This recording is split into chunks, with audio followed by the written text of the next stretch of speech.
Hello there everyone, welcome back to another English update. You might have noticed that I wasn't uploading all this week. Anyone who's come to class, particularly Wednesday, will know that unfortunately I lost my voice. So I had to croak my way weekly through a whole day's worth of work. But everything seems to be back to normal now. So back with another quick update and 5 more useful pieces of language for you, plus 1 today.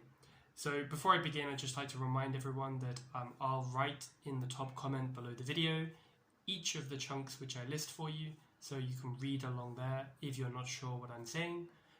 If you'd like to practice, then you can always write one of your own sentences in a comment below, and I'll give you some feedback based on how you do, maybe some suggestions about a better way to say it. And of course, if you find the videos useful and you know someone also learning English, then please feel free to share it along to them. Anyway, getting right into the first one, as I have another class coming up quite soon. This one is a pair of chunks which actually came up in 2 very separate classes. I think one of them was on Wednesday, in fact, and one today. And they're both referring to, different times of year and unusual maybe weather or conditions compared to normal. So the first chunk is in a normal year, and the second chunk is at this time of year. So for example, to make a couple of sentences, you might say in a normal year in England, at least in the north, we'd start to have snow maybe at the end of November or before the end of November. And using the other chunk, you'd say we normally have snow at this time of year. Another example would be, let's say where I live here in China at the moment, in a normal year, we get lots and lots of rain over the summer, but much less in autumn. But in fact, it was raining at the start of this week, which was unusual. Using the other chunk, I could say we had lots of rain at the start of the week, which is pretty unusual for this time of year, or unusual at this time of year also, okay? So yeah, those are 2 sort of interchangeable chunks, both talking about the particular period of the year. So if I'm referring to now, that's this time of year, whereas in a normal year, you could refer to a different time. I suppose you could say at that time of year too, if you wanted to talk about a time not now. Yeah, on to the next one anyway. So this one's just a simple collocation. Everyone knows the word misunderstand. So if you really misunderstand very badly and it leads to a bad result, the way to describe that would be to say you completely misunderstand. Those are 2 words which go together. So this came up in an interesting discussion with a student who said that very unfortunately he completely misunderstood a doctor's prescription one time, so he ended up taking his medicine in the wrong way, which obviously led to disastrous results.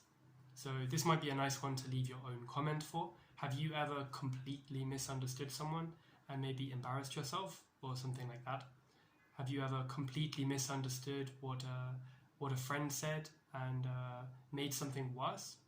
I don't know. You'll have to let me know. Number 3 is a kind of quite a high-level piece of vocabulary, but another collocation which is very, very strong.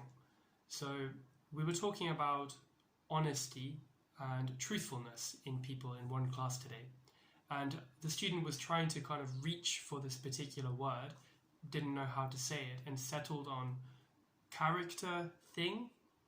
So we're talking about how people are, we're talking about their personality, their character, the type of person they are, and he wanted to talk about a piece or an item or a part of that, so it became a character thing. Maybe better descriptively would be a character component or character aspect. That's a good one. But the real one real nice collocation to use here is personality trait. So everyone has complex personality and they have multiple personality traits. You might have good personality traits. You might have annoying personality traits. You might have personality traits which make you good at a particular thing. Maybe personality traits which make it hard for you to do something. For example, if you're introverted, then that's a personality trait which might make it hard for you to make friends, for example. So that's personality trait. As some of my students have gone back into sort of lockdown conditions in Europe, chunk number 4 is to talk about how it feels, or to express what it's like to be inside, but in a sort of uncomfortable way. So a nice verb for this is to be cooped up inside. It's a phrasal verb, and I'm not sure if it's related. I could check, probably should have done before I started, but you also talk about a chicken coop. So when we use the word cooped up, it has this idea of being in a small space, very limited, sort of uncomfortable, generally not free to move. So certainly during lockdowns, people have been cooped up inside for much longer than they'd like. Maybe if people are busy with work, as I've been today, I've been cooped up inside all day. You know, I didn't get a chance to go out, maybe for a walk or anything like that. I just popped out during lunch for a little while. Other than that, I've been cooped up inside all afternoon. And the final one is just a very colloquial piece of language, which is to have something handy. Ooh, we've got some sort of special services outside. No, not special services, emergency services. Sorry. So if you have something handy, the word handy means kind of useful or convenient generally. So having something handy means that it's somewhere nearby. It's easy to access, it's easy to pick up and start to use. So where I'm sat here, I have my laptop handy, it's right there. I have my phone handy, as everyone does. Normally it's in your pocket or somewhere nearby, isn't it? What else do I have handy?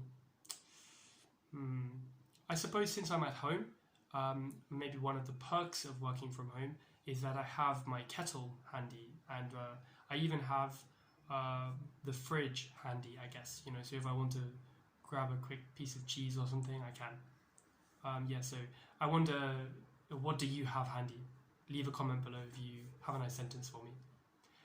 Anyway, that's all 5 phrases for today. So don't forget that you can click the Quizlet link in the description below to see some flashcards reviewing sentences using these chunks. You can also test yourself on your understanding. I recommend doing the match game. It's very quick, only takes maybe less than a minute, and you'll very quickly realize if you didn't understand exactly how some of them work. Alright, so see you in the next one. I hope you've enjoyed it, and have a nice day.